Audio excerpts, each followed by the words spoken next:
So the title of my message is Embracing the Human Experience. So today I'm going to take a different approach to my message. Okay? We're going to be curious and asking questions about a celebrated man named Jesus. So most of us here kind of heard about the story about Jesus before, right? If not, spoiler alert, 2,000 years ago, Jesus was crucified and he died and he was buried, and on the third day, Easter Sunday, he was resurrected. And we kind of stop there, right? We might think that the rest of the details aren't relevant or important for us to know. But if you were to pause here for a moment and put on your curiosity hat, right? I'm sure many of us here, if it's your first few times here at the gathering, you have burning questions inside of you about church, about Jesus, about Easter, everything about it, right? Questions like, who is Jesus? Why is he a key figure in our history? Why did he die on the cross? Why do people worship him? What is he got to do with me? How is Jesus, someone who died 2,000 years ago, relevant to me or to us today? So we're going to be asking some of those questions. And it's going to be fun and interesting. I'm excited to see what we can learn as we approach with an open heart and an open mind. So you ready? So my first question is, who is Jesus? Okay, Matthew 26:63. So this is the time before Jesus was crucified when he was captured and was interrogated. So Jesus kept silent. Then the chief priest said, I command you by the authority of the living God to say, if you are the Messiah, the Son of God. Jesus was curt. You yourself said it. And that's not all. Soon you'll see it for yourself, the Son of Man, seated at the right hand of the Mighty One, arriving on the clouds of heaven. So there are two titles that describe who Jesus is. The first is, Jesus is the Son of God. The Son of God is used more than 40 times in the Bible to describe Jesus. Now, this doesn't actually mean that Jesus is God's literal offspring. The term Son of God is metaphorical. In humanity, it indicates that a child inherits the same nature and characteristics as that of the parent. So for example, in Singapore, we are all familiar with the term every Singaporean son. Or maybe now there's daughters and child, which is a term for all who are born locally and or serving NS, right? And we are called sons because the country is our home. And all of us, we inherit the characteristics of what makes us Singaporean. Hence, when Jesus is called Son of God, we are being told that he, like the Father, is a divine being. John 10:30, Jesus says, the Father and I are one. 1 John 5:20, and we know that the Son of God has come and has given us understanding so that we can know the true God. And now we live in fellowship with the true God because we live in fellowship with his Son, Jesus Christ. He is the only true God and he is eternal life. In short, Jesus, the Son of God, is God. However, it is interesting when you start to read the Bible more and you realize that the title Son of God is often designated by others instead of Jesus himself. Which brings me to the second title, which Jesus often used to describe himself, which is Jesus reveals himself as the Son of Man, a human or human.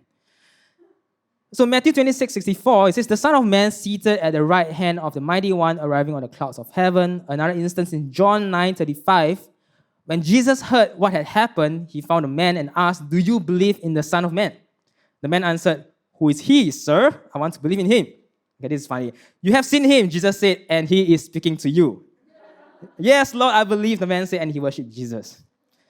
Okay, so Jesus is the Son of God. And he is the Son of Man. So, which is he exactly? So here's what I think. Jesus isn't denying one or the other because he is both. Jesus is both God and human. But his whole being is human. His physical body, his mind, his heart, his soul, his will. Jesus is as real as the person sitting next to you. So why don't you just do a smile check to your friend sitting beside you? Awesome. So let me expand on this, all right? So I would like to break the word humanity into two parts, human and identity. So essentially, humanity is a collective identity of what makes us human or to become a human. What it is like to be like one, to feel like one, to behave like one. And I think the reason why Jesus chose to reveal himself more as a human being is because he wants to show us what humanity or becoming human is supposed to look like. Jesus is using himself as an example and he invites us to be like him. So 1 Peter 2:21, it says, this is the kind of life you've been invited into. The kind of life Christ lived. He suffered everything that came his way so you would know that it could be done. And also know how to do it step by step. He never did one thing wrong, not once said anything amiss. So you see, Jesus is the perfect human being, the perfect role model. And by modeling our lives after his, we are invited to a life filled with love, joy, peace, patience, kindness, goodness, faithfulness. And I love the part of the verse that says, step by step. You see, growing to become the human being like Jesus isn't an overnight effort or success. It requires us to take small, consistent changes in our lives to become a better human every single day. And if Jesus, a human being, can do it, we can do it too. So now we know Jesus is God, but most importantly, he is human and he is our role model. My next question is, why is that important? So we're going to look at the larger context of the world today. Throughout history, human beings are just infamous for making bad decisions, often because of our greed and jealousy. Right? We always want more in our life, more power, more knowledge, more wealth. I mean, who doesn't? And doesn't it feel good to have more Instagram followers? Doesn't it feel good to be rich so that you can enjoy the world a little bit more? Does it feel good to do well in school so that you can have a better career in the future? Or we are often taught so when we are growing up? Well, are all these things bad? No. But when our moral compass tips over in the pursuit of these things, that's when we need to start evaluating. For example, if we want to start having more influence and to gain more followers on Instagram, we subscribe to gossip about others or to defame others to garner more support or attention. Or we manipulate others so that we can get a little more pocket money from our parents, right? Or stepping on others to get the promotion we want at work. Or we only care about our own studies, not helping others when they needed help for their schoolwork, just so that we can do better than them academically. Or on a more serious note, invading other countries and taking countless of innocent lives just because you feel threatened in power. Or conducting violence, oppression, and other forms of injustice toward others. Sounds nasty, right? Because it goes against our human nature on who God designed us to be. So since it's bad, why does God allow it to happen? Or why does it seem like God isn't doing anything about it? So my thoughts are in two parts. First, God gave us free will. So Galatians 5:1, Christ has set us free to live a free life. So take your stand, never again let anyone put a harness of slavery on you. So have you ever thought what would life be if God was fully in control of us? We would just be puppets, right? No, we can't decide what to do in life, whether we eat Cai Fan or McDonald's for lunch, whether we use Samsung or iPhone. Kind of sucks, isn't it? Life would have been so restrictive. But instead, God has given us free will, the ability to make decisions in life. That if you crave for that salmon Hokkaido burger for lunch, you can have it. Or if you prefer iPhone just because it's more intuitive for you, you can use it. Or in this case, God allows bad things to happen so that we can have the choice to do good. The reason why God allowed suffering and given us free will is because it is part of the human experience. We suffer, feeling sad, angry, frustrated, pain, so that we can also make the decisions to become better, to do good. It is what makes us human. And that is what makes life so beautiful. That life isn't just a bed of roses, all cozy and comfortable until you die. But it is a mix of experiences of both suffering and goodness. That in the midst of our journey, we learn and grow to appreciate life itself to become a better human. Second, God did do something. God sent Jesus. So earlier we learned that Jesus was our role model, and given our free will, we can choose to live a life like his, to become a better human. So it is important that we also understand and learn from what Jesus did with his time on earth. So in Matthew 9:35, it says, Jesus traveled through all the towns and villages of that area, teaching in the synagogues and announcing the good news about the kingdom. And he healed every kind of disease and illness. When he saw the crowds, he had compassion on them because they were confused and helpless like sheep without a shepherd. Jesus had compassion for others. So, what is compassion? Having compassion is to recognize the suffering of others and then take action to help. And more than that, compassion embodies a tangible expression of love towards others. It is love in action. Having compassion is the ability to embrace someone else's human experience, to experience what others are experiencing and to love them. It is saying to the friend sitting beside you, I see you, your pain and your suffering, I feel you, I embrace you, and this is my act of love for you. So just for example, you found out that your close friend lost a loved one. Somehow you could also feel a sense of loss in your heart. And you will show compassion by first asking if your friend is okay, or you might offer them a hug if they are comfortable. And your act of love might be offering help to them or their family, or just to write a card to encourage them, or simply being there with them throughout their journey. And now the beautiful part about this is when my human experience interacts with your human experience, there is an exchange taking place. And through that, we begin to see that we are no longer suffering alone. We are here for each other. We encourage each other to become better.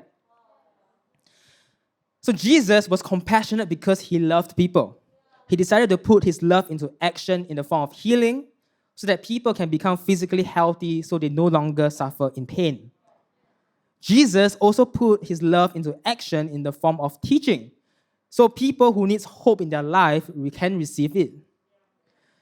And ultimately, Jesus went above and beyond with his love for us such that he died on the cross for our wrongful natures and to put hope for a better future. So, how is this relevant to us today? Well, the world is still messed up. So, however, the story of Jesus was history, but he did leave us a clue while he was alive on earth. So after Jesus went around to heal and to teach, in Matthew 9:37, later on, he said to his disciples, the harvest is great, but the workers are few. So pray to the Lord who is in charge of the harvest, ask him to send more workers into his fields. What does that mean?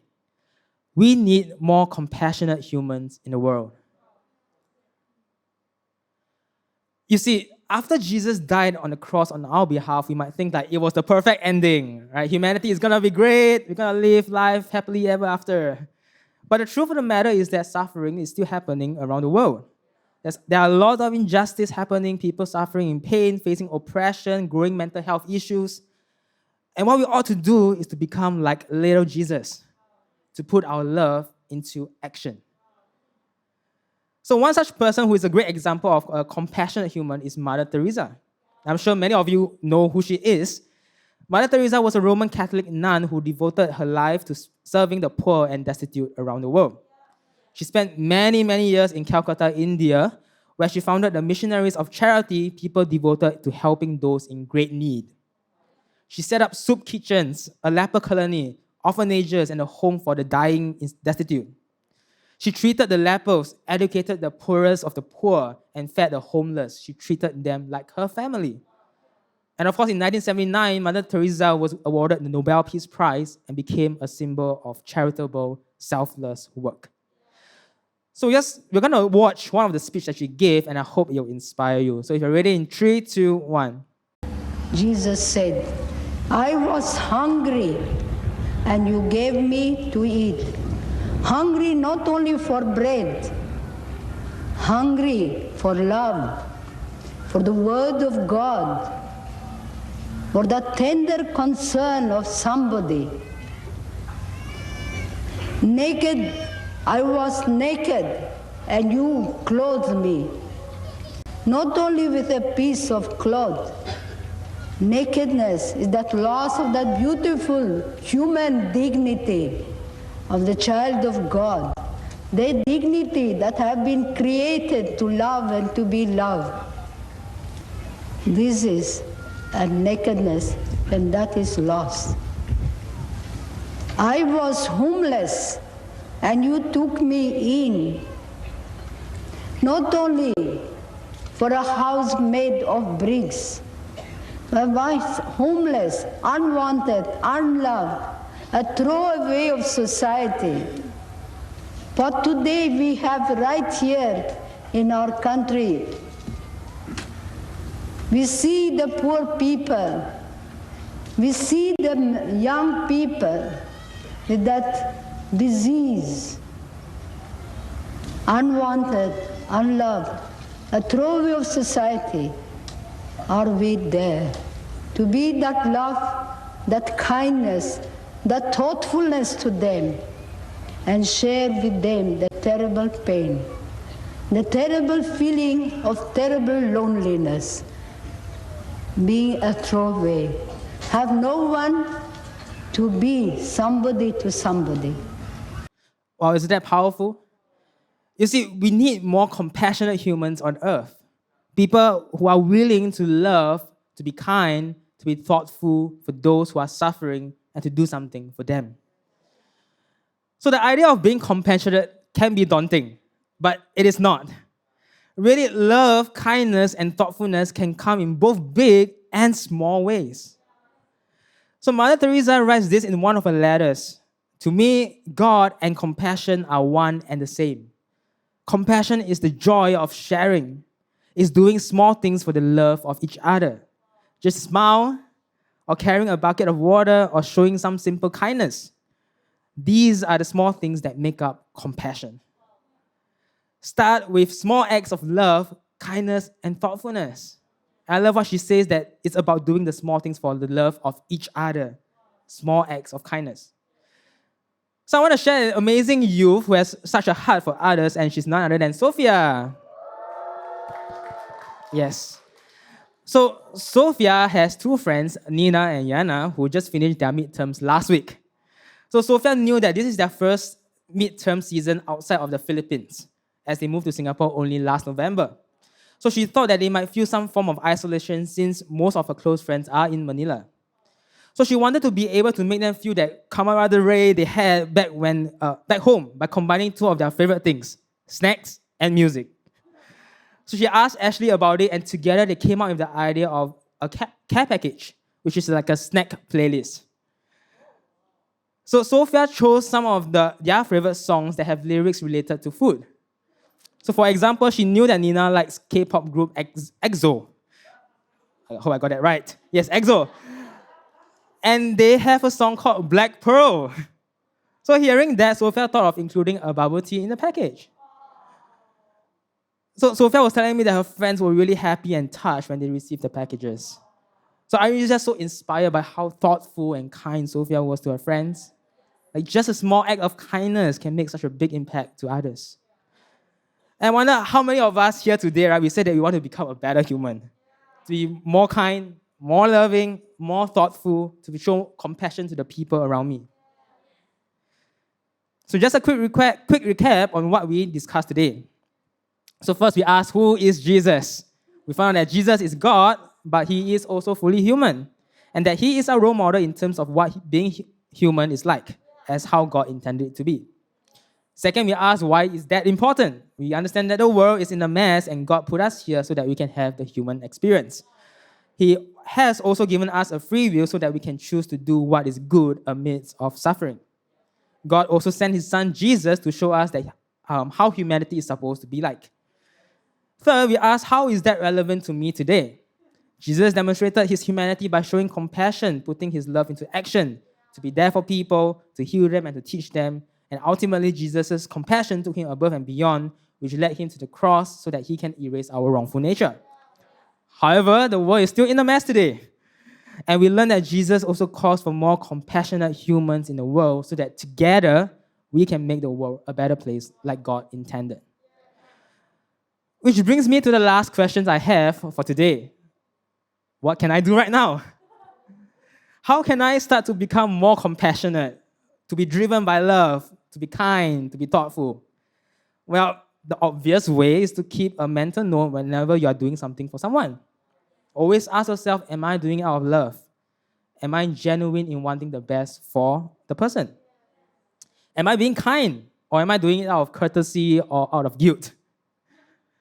Am I being thoughtful? Am I really meeting a need in the person's life? Will the person feel uncomfortable? Or you can always read up a self-help book or find stories of other people to inspire you. Simple, right? So everyone can become a better human being, but just a food for thought. But if that's the case, why isn't the world becoming a better place today? Why are human beings still struggling with good? So there is another way which I personally feel is the best way, which is to be transformed by Jesus. So Romans 12:2, it says, don't copy the behavior and customs of this world, but let God transform you into a new person by changing the way you think. Then you will learn to know God's will for you, which is good and pleasing and perfect. Jesus wants to transform us. You see, to me, trying to become a better human alone is tough. That's why I prefer to do it with Jesus. I mean, Jesus is our greatest resource, our role model. He speaks to me when I pray, when I read the Bible. So I don't know about you, but having someone real and living to model after makes life so much easier and straightforward and transformative. So personally, my life has been transformed by Jesus. Now, I would consider myself growing up in a family that was absent. My parents were always busy at work, and my brothers, who were 6 and 7 years apart from me, were in a very different stages of my life. So in the family, we did not communicate much to each other, even during family time. And I didn't really like those moments growing up. The relationship I had with my family members then became the standard of relationships around me. You know, intimate relationship just doesn't make sense. And because of that, I started to keep my feelings to myself because I thought it wouldn't matter anyway. And when I was 18, I was a Christian for about 2 years, but I had never really understood God. And others who say they have a close, loving, personal relationship with Him like a parent would to a child. To me, God was someone very far away. And it was in that same year I was struggling a lot in life, coping with school and the bottled-up feelings I have accumulated. And after some time, the feelings grew on me and I felt highly anxious and depressed most of the time. And there were nights when I just lay on my bed and tears just started to flow unknowingly. So I remember attending a gathering that weekend and I was feeling so lost and confused. During worship, I just decided to pray, Jesus, if you are real, do something about the situation I'm in. Show me that you are real, do anything. And it was in that moment that I felt this warm presence surrounding me as though someone was standing next to me. It was an unfamiliar feeling, but I felt somewhat comfortable. And suddenly a thought flashed across my head saying, I had and am always here. You can share your troubles with me. And I was quite taken aback. I was like, whoa, what happened? But I somewhat know it was Jesus speaking to me. And I felt very touched in the moment as I poured out all those emotions those pain and suffering that I've accumulated in my life to Him. And that was not the end. Not in that moment, I also felt Jesus speaking to me to forgive my parents in my heart, to let go of all those grudges and blame I put on them. Well, I did not really understand what that meant, but I know that it was something important for me to do. And I never knew I would be doing in my entire life. But I did. And I was glad I did in that moment because I never felt any freer in life. Of course, my relationship with my parents are still a work in progress. But I'm glad I trusted God and took the first step. You see, if I wouldn't have done those things if it weren't for Jesus in my life. The way Jesus transformed my life, I believe He can transform yours too. So Luke 9:23, it says, Then He told them what they could expect for themselves.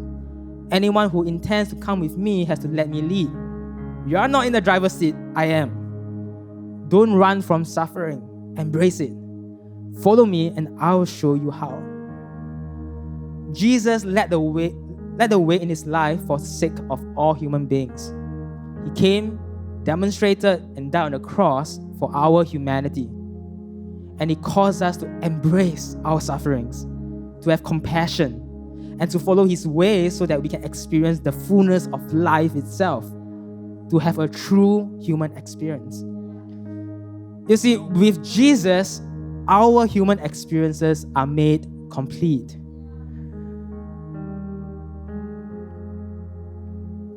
So the last passage I want to share today is in Psalm 18, 20-24. And it says, God made my life complete when I placed all the pieces before him. When I got my act together, he gave me a fresh start. Now I'm alert to God's ways. I don't take God for granted. Every day I review the ways he works. I try not to miss a trick. I feel put back together and I'm watching my step. God rewrote the text of my life when I opened the book of my heart to his eyes. Friends, Jesus is waiting for us to invite him into our hearts so that he can do his work for better humanity through us. That as we embrace life together with Jesus, our life will be made complete. With Jesus, we can now see hope in the midst of our pain and suffering. We can see strength in our weaknesses. We can find purpose in living. We can see opportunities to love and to be kind toward others. We can see the potential in each of us to become better human beings. And that, for me, is a life worth living for.